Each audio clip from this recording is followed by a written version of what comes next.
died from a car accident 1 year ago. Now, I'm just a spirit of the dead in this cemetery, painful and lonely. I saw my parents, my friends drowning in pain, but I could do nothing for them. I've been experiencing the feelings of regret and torment. I don't deserve any sympathy. Remembering when I was still alive, I was the only son in my family, and so my parents gave me the best things ever. They bought for me everything I want, equipped me with good education by sending me to study in one of the best schools in the city. I also had many friends. My life was so wonderful, it made me think that I am the happiest child in the world. It was not until the beginning of my 12th grade that trouble started. At that time, I went to school by bike or had my parents drove me sometimes, while some of my friends had their own cars. I was a little bit jealous of them and wished to be able to have my own one. Then, on my 13th birthday, I asked my parents for buying me a car. Opposite to what I thought, they didn't agree. They told me that, no, you are still too young to drive a car on your own. You had better to go to school with us. What? I'm 18 years old now. Why don't you let me drive by myself? I was really disappointed and angry.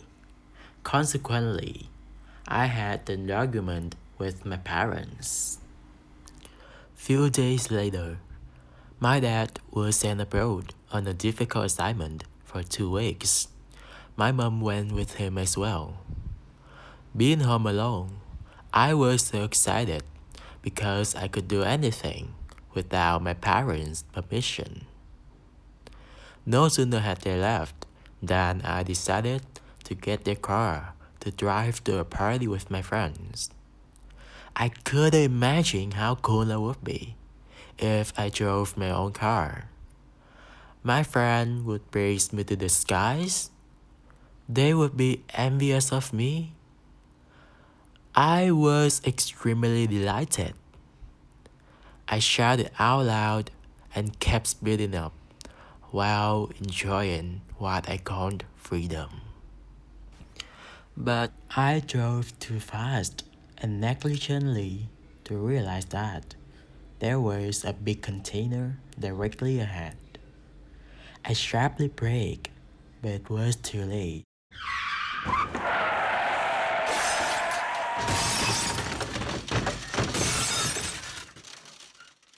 I crashed into the front of this container. I could remember nothing but the broken glass and metal hit sounds. I swooned with pain and darkness. I suddenly came to my senses while lying on a small bed. There were two men standing next to me. I guessed I was in the hospital and they were talking about my accident. A silent fear was around me.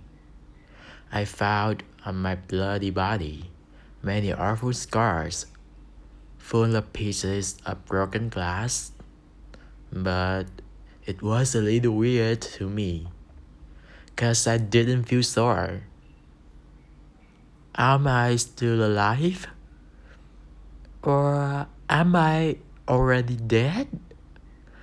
I shouted from the top of my voice, but they didn't seem to hear me. I tried to wave my hands, but I was immovable when the doctor covered my face with a thin white blanket. I didn't know how long I stayed there. I just could lay emotionlessly on the bed. My mind was confused. Everything about everything. Then I heard my parents' voice, hastily and painfully. I heard my mom crying. I heard my dad being ablaze with anger with the doctor. My mom uncovered the blanket on my face. Now I could see her face. I could see my dad. And I cried in vain. My parents cried more bitterly and uncontrollably. After confirming with the doctor my identification, they took me back home. At my funeral, I lied in a coffin.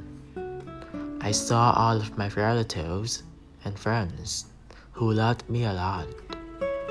They looked at me with extremely sorrowful and mournful eyes. They were weeping for me. My parents stroked my face while crying their eyes out. They were very depressed due to the death of me.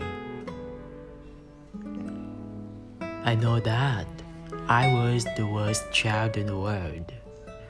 Because of my silly and extravagance, my parents were suffered with a great misery.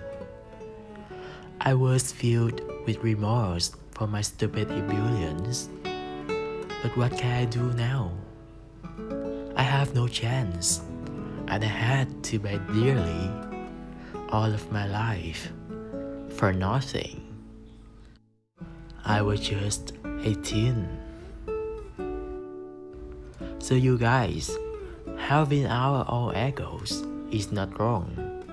However, if we do things without carefully considering, we might receive unforeseen consequences which cost us a heavy price.